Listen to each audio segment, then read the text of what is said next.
11, las 10 en Canarias. Irene Pozo. La linterna de la iglesia. COPE. Estar informado.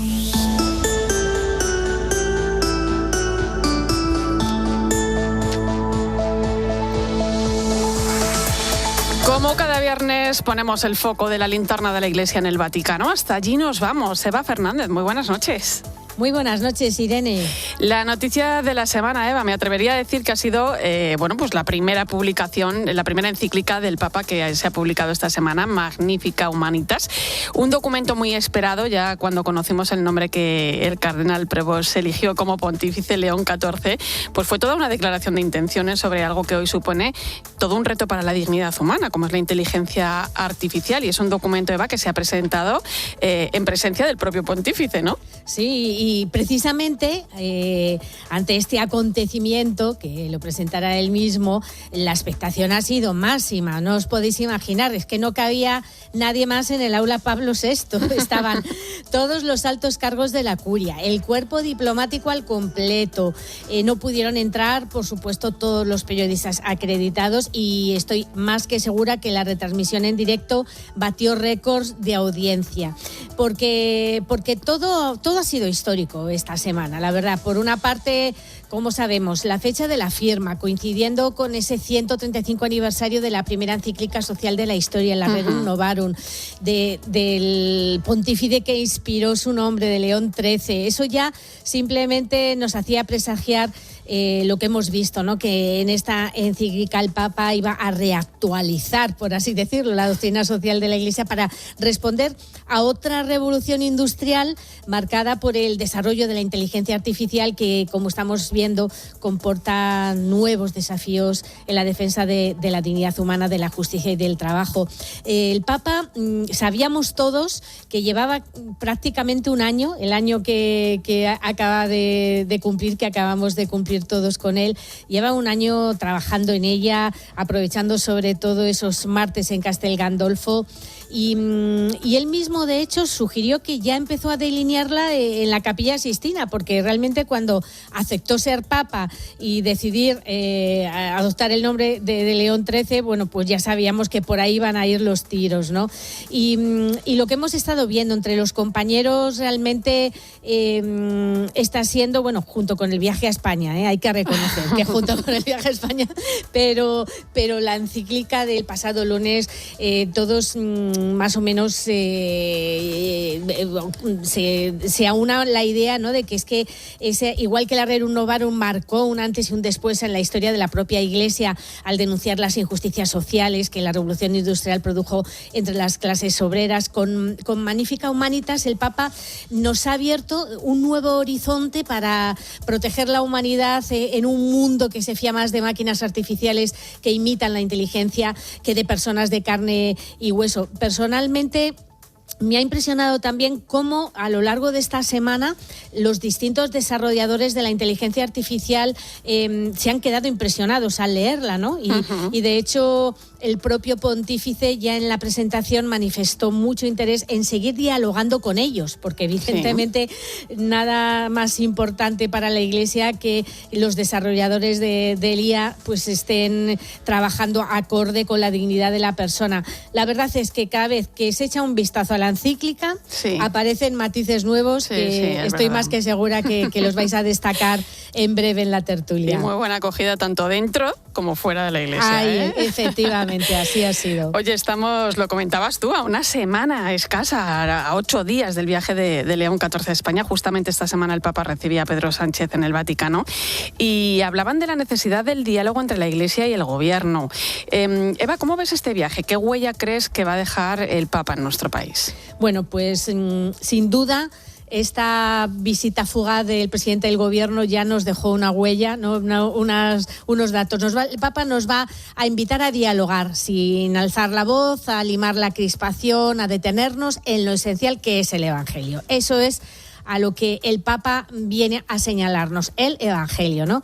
Y ha señalado esta semana, efectivamente, el comunicado del Vaticano señalaba que las conversaciones fueron cordiales, eso es siempre, algo que aparece siempre en todos los comunicados del Vaticano, y se expresó, por supuesto, la satisfacción ante el inminente viaje a España, una señal de las buenas relaciones que existen entre la Santa Sede y nuestro país, pero a partir de ahí el Vaticano, que es siempre muy cauto, muy escueto en sus comunicados y mide cada palabra, pues realmente tan solo es necesario leer entre líneas cuando el Vaticano dice: se vio la necesidad de fomentar el diálogo fructífero entre la Iglesia local y las autoridades gubernamentales, así como entre los diversos componentes de la sociedad civil, que se base en el respeto mutuo y orientado a la promoción del bien común. Ese es el comunicado vaticano, y por eso digo que basta leer entre líneas para darse cuenta de que para la Santa Sede es evidente que existen fricciones serias entre la Iglesia y el gobierno español, y que existe un clima crispado en la sociedad española que demanda un diálogo sin exclusiones. Por lo tanto,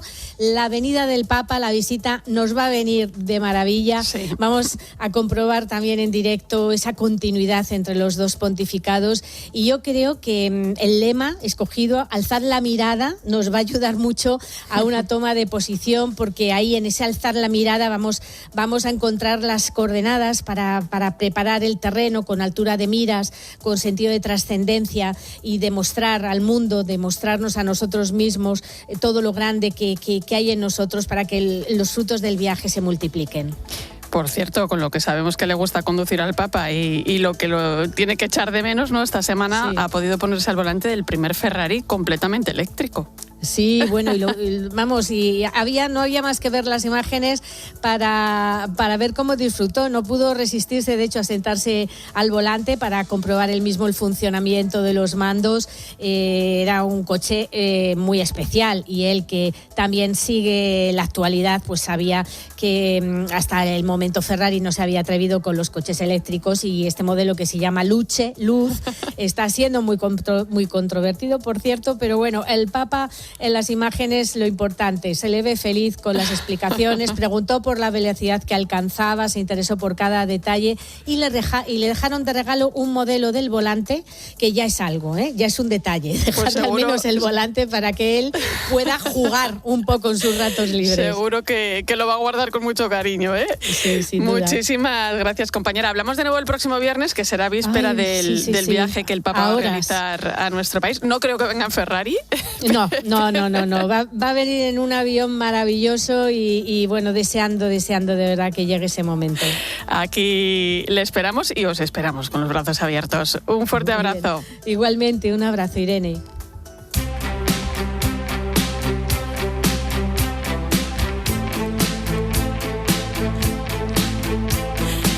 Tiempo ahora para el análisis. Arranca nuestra tertulia. Me acompañan ya el catedrático de Teología de la Universidad Eclesiástica San Dámaso, Javier Prades. Muy buenas noches. Buenas noches.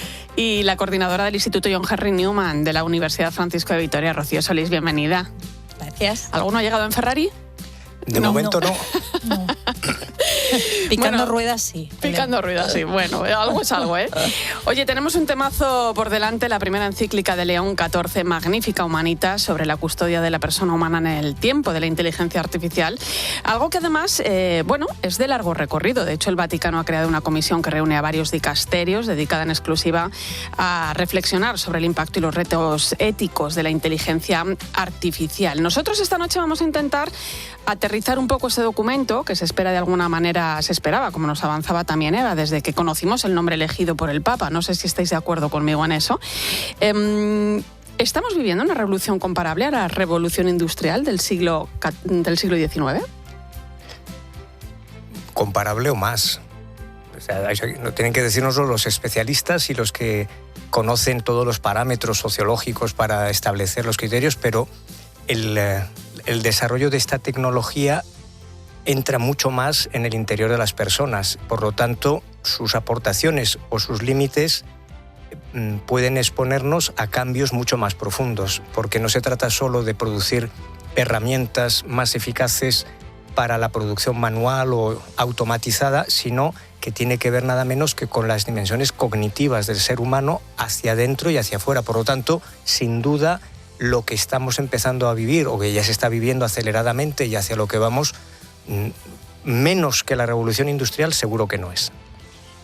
De acuerdísimo con Javier. Además, efectivamente entra muy profundo, ¿no? Porque la revolución anterior, de alguna manera, te dejaba un espacio. O sea, tú tenías, ¿no? Y es verdad que entraba en las fábricas y es verdad que eso conformaba una vida familiar distinta y también laboral, pero en este caso es que es difícil a veces comprobar cómo se ha metido hasta el fuero interno, ¿no? Y eso creo que ahí es donde sale también el Papa a dar una palabra, porque la palabra del Papa, me atrevo a decir, no sé si estáis de acuerdo, no es tanto solamente de lo externo, sino de los corazones, que es lo que los pastores custodian, ¿no? Y lo que nuestra madre también custodia.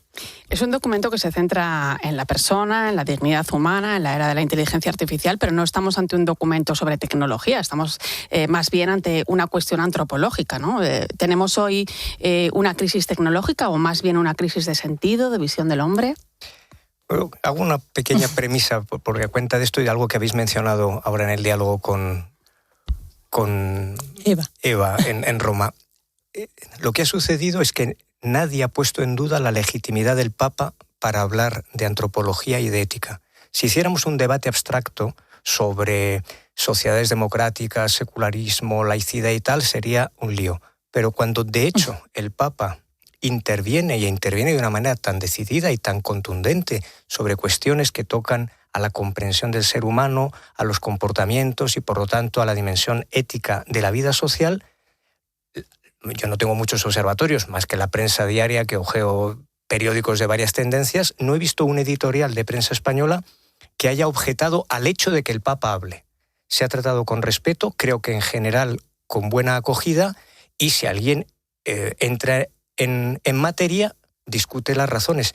Yo creo que esto nos viene muy bien, porque cuando los debates se plantean por el aire, nos atascamos en dialécticas, pero cuando de hecho sucede, lo que ves es que el Papa es una voz legitimada para intervenir en estas cuestiones y hoy, habrá habido excepciones, pero la mayoría de los interlocutores civiles, sean o no religiosos o sean o no cristianos, han entrado al diálogo con el Papa, lo cual quiere decir que en general esto es así, solo se discrepa si el Papa luego habla de este tema que yo no quiero que hable o habla del opuesto que tampoco me apetece que hable. Yo creo que este es un paso adelante discreto que sucede, aunque no se explicite, pero que me parece que nos da esperanza. Y claro, esto también implica que la voz, que cuando el mundo de alguna manera abre la puerta, o simplemente es que no la ha cerrado, no le da tiempo a cerrarla, y entonces le pilla, ¿no?, en curva y acepta las reflexiones, se requiere una voz inteligente. Y creo que lo que ha sucedido es que es un documento con mucha inteligencia, en el sentido de leer a fondo la realidad, querer a fondo decir una palabra que enseguida no se enmarque bajo determinados titulares que son siempre muy banales, que efectivamente llaman enseguida a una dialéctica que es siempre necia, ¿no?, porque uno se sitúa en polos que no tienen ningún fruto. Y en este sentido creo que lo que ha hecho el Papa es meterse dentro y empezar a abrir puertas. De alguna manera, él hace muy bien esto de desarmar, ¿no? La palabra del Papa León es desarmar, y desarmar es que bajes las armas, o sea, que bajes los brazos, que vamos a escucharnos, que no vengas ya dispuesto a lo que yo te voy a contar. Y creo que todo su texto está muy desarmado de determinadas construcciones cerradas para abrir paso a un diálogo fructífero, ¿no? El documento contrapone dos imágenes bíblicas, Babel y la reconstrucción de Jerusalén, ¿no? ¿Qué simbolizan? Bueno, y además advierte, ¿no? Estamos a tiempo.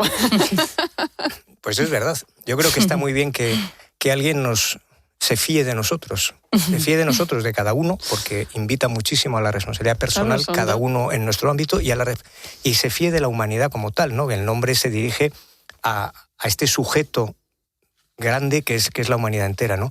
Que el Papa nos invite a confiar en la capacidad de hacer el bien.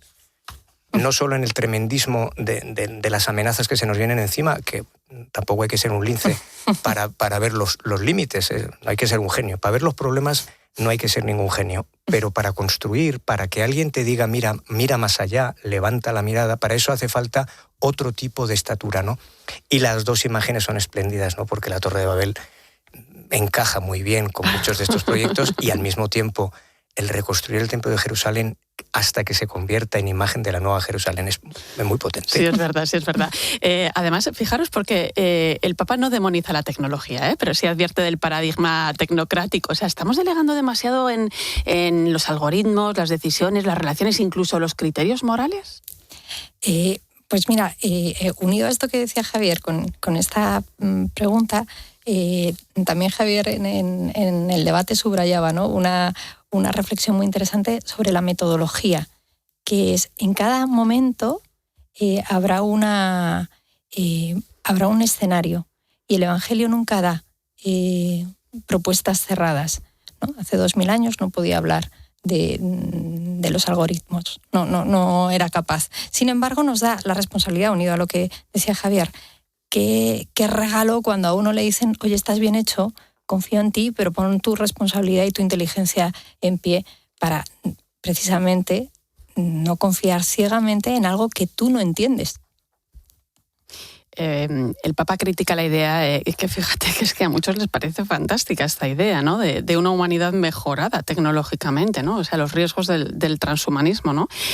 Y ¿por qué nuestra cultura vive también tan mal la fragilidad, el envejecimiento, los límites humanos, ¿no? El Papa dice algo muy fuerte, dice, la verdadera plenitud no nace de eliminar la fragilidad, sino de integrar el amor y la solidaridad.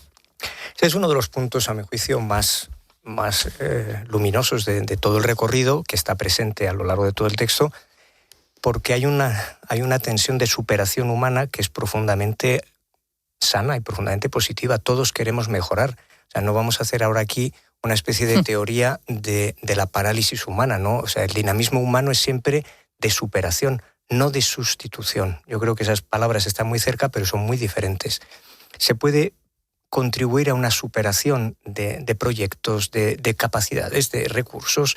Vivimos más que hace años, hoy día se curan más enfermedades que antes. Hay muchas cosas donde la humanidad progresa y se supera en el ámbito de la ciencia, en el ámbito de la tecnología, también en el conocimiento. Y lo que ya empieza a encenderse la luz roja es cuando en realidad lo que empiezas a pensar es que trozo a trozo o entero sustituyes el ser humano que está hecho y que tiene límites y que tiene una posibilidad de aprender esto para soñar de una manera absolutamente irreal y deshumana con una humanidad sin límites. No es humana esa humanidad. Decíamos antes, justo antes de empezar el programa, ¿verdad? Oye, los hospitales están llenos, no dejan de estar llenos. O sea, la realidad es la que es y tenemos que medirnos con ella. Y podemos pasarnos la vida con una especie de utopía en el que uno piensa que llegará el momento en el que yo deje de sufrir a base de un Frankenstein, que todavía no lo hemos visto, pero nos tendríamos que preguntar si llegando dejaríamos de sufrir. Yo, leyendo el documento, a mí me venía constantemente a la cabeza la idea del progreso que está tan presente, ¿no?, en la doctrina social de la Iglesia, ¿no? ¿Hemos confundido progreso tecnológico con progreso humano?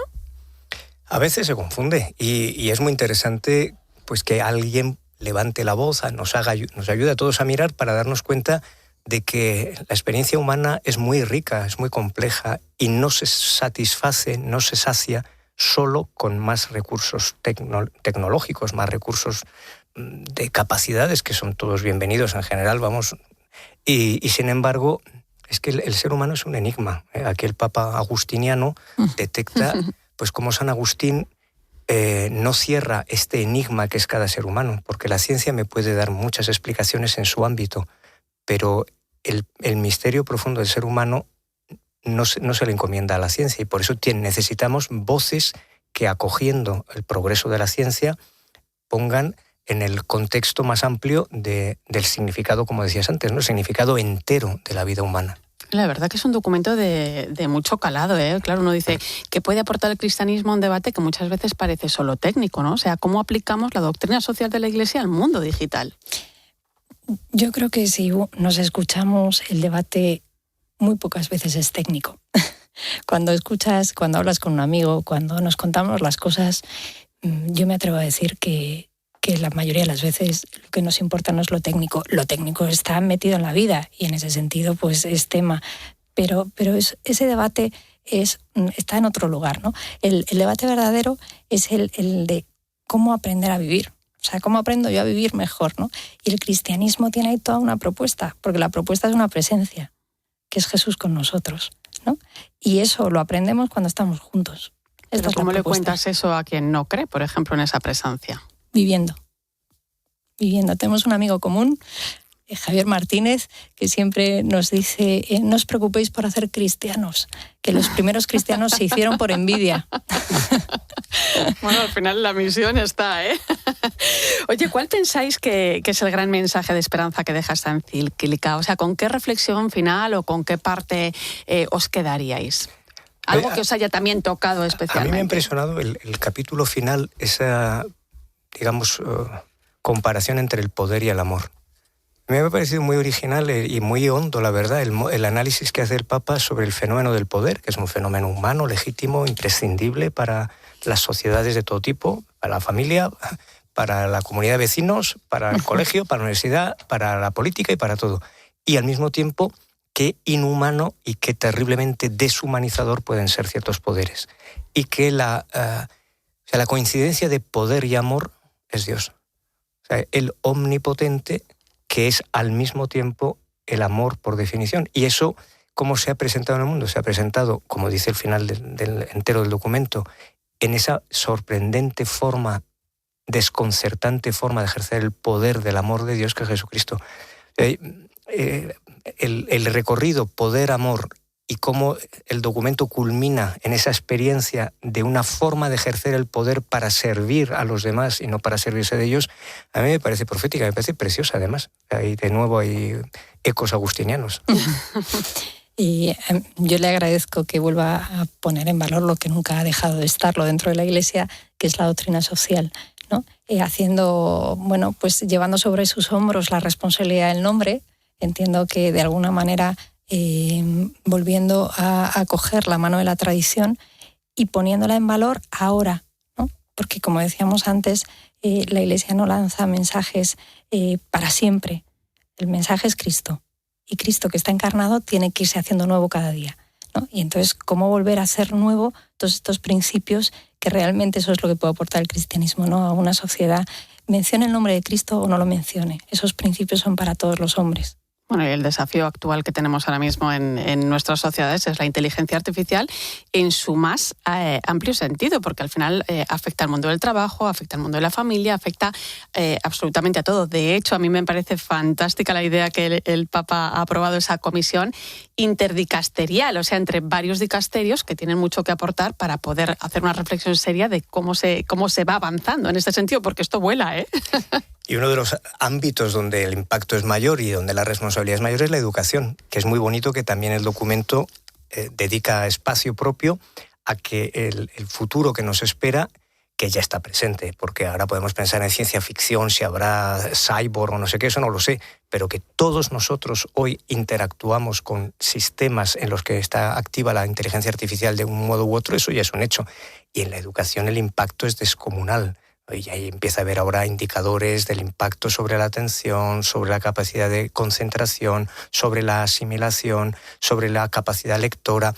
Hay muchísimos elementos que ya están en juego. Esto solo en el orden cognitivo, no te digo en el orden afectivo y en el orden de la socialización. O sea, pensar que un modelo de inteligencia artificial nos eduque a los niños es renunciar a la humanidad del niño, honradamente. Y puede servir y ayudar, evidentemente, pero la educación de un ser humano es muchísimo más que las, digamos, competencias cognitivas que a su vez, por lo que vemos, se ven un poquito amenazadas. Por lo tanto, buen reto por delante y la tarea educativa en primer lugar. Unido a lo que dices, Javier, yo siempre pienso, siempre nos colocamos en el lugar de la sustitución, en el sentido de, si es que va a poder hacer por nosotros esto, y es que va...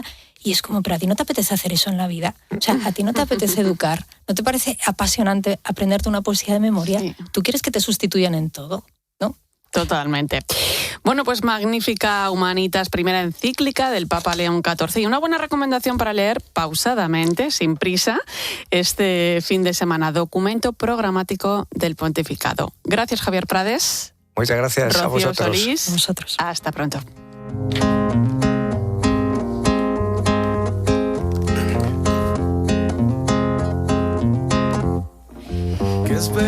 detener en una de las ideas que me parecen más sugerentes de Magnífica Humanitas, el derecho a la esperanza. Hoy, en medio de sociedades marcadas tantas veces por el miedo, la incertidumbre, la polarización, la falta de horizonte, el cansancio, quizá una de las grandes preguntas de nuestro tiempo sea si todavía somos capaces de esperar. Porque vivimos en una época paradójica. Nunca hemos tenido tantos avances, tanta información, tanta capacidad técnica y, sin embargo, crecen la ansiedad, la soledad, el vacío, la sensación de que el futuro genera más temor que ilusión. El jubileo de 2025 nos recordó que sin esperanza nada tiene futuro y que la esperanza cristiana no consiste en negar el sufrimiento ni cerrar los ojos a la realidad. Al contrario, nace precisamente en medio de las heridas, pero con la certeza de que el mal no tiene la última palabra. Frente a una cultura que muchas veces nos acostumbra a vivir desde el miedo o el desencanto, no podemos olvidar que toda persona tiene derecho a encontrarse con una razón para vivir y para mirar adelante. No robemos la esperanza a nadie. Una tarea que no solo corresponde a la Iglesia, sino a todos, porque cuando una persona recupera la esperanza, empieza a cambiar su vida, y cuando la recupera un pueblo, también empieza a cambiar su historia. Me dijiste ayer, voy cero romántico. Hasta aquí la linterna de la Iglesia. Volvemos el próximo viernes. Te quedas ahora con el partidazo de COPE y Joseba Larrañaga. Buen fin de semana. Aunque no te culpo, hay veces en que ni siquiera yo me entiendo. Quiero que sigamos aturrándonos la vida de recuerdos.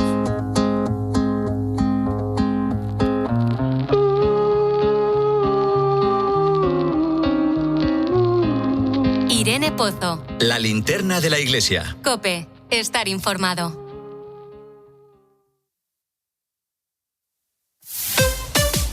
Escuchas COPE. Y recuerda, la mejor experiencia y el mejor sonido solo los encuentras en cope.es y en la aplicación móvil. Descárgatela.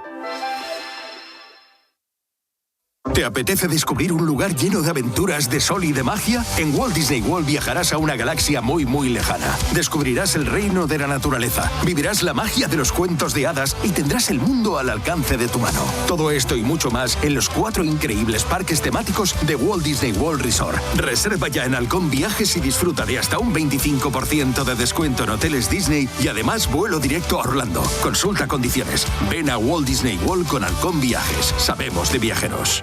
Quise pagar y no me iba la tarjeta. Probé 20 veces. Miró la cuenta y ¿cómo iba a tener pasta si el tío se la había fundido? No pasa nada, no hace falta que escuches todo. Se fundió la pasta en el anillo de compromiso. Cortizo, la ventana del silencio. Localiza tu tienda más cercana en ventanascortizo.com y disfruta del silencio de tu hogar. Ventanas Cortizo. No pasa nada. Cortizo, empresa colaboradora del Plan 2030 de apoyo al deporte de base. Tiri. Con Tipo Directo, la última hora en Herrera en COPE. Ahí va, Tipo Directo. Con el nuevo seguro de hogar de Línea Directa que está muy bien. Pones tu casa en modo fácil. Fácil de entender que te cubre y que no. Fácil y rápido en el servicio y fácil porque te quedas satisfecho. Cámbiate y te mejoramos el precio de tu seguro directamente. Llama al 917-700-700 o entra en lineadirecta.com. Pues eso, necesito encontrar un coche que me siga el ritmo. Entendido. Necesitas algo que funcione entre semana, espacioso para escapadas, tecnológico y que conecte contigo. Juan, cada día vuelves con la misma pregunta y la respuesta es la misma. Skoda Karoq. El SUV que responde a todos tus planes. Llévatelo desde 25.700 euros. Sujeto a financiación con Volkswagen Bank. Infórmate en skoda.es. Esto es lo que ocurre cuando intentan entrar en un hogar protegido por Securitas Direct. Está entrando en un hogar protegido. Estamos dando aviso a policía. Y esto es lo que ocurre cuando intentan entrar en un hogar protegido por Verisure. Está entrando en un hogar protegido. Estamos dando aviso a policía. Porque es la misma tecnología propia y exclusiva, con los mismos expertos que siguen respondiendo en menos de 20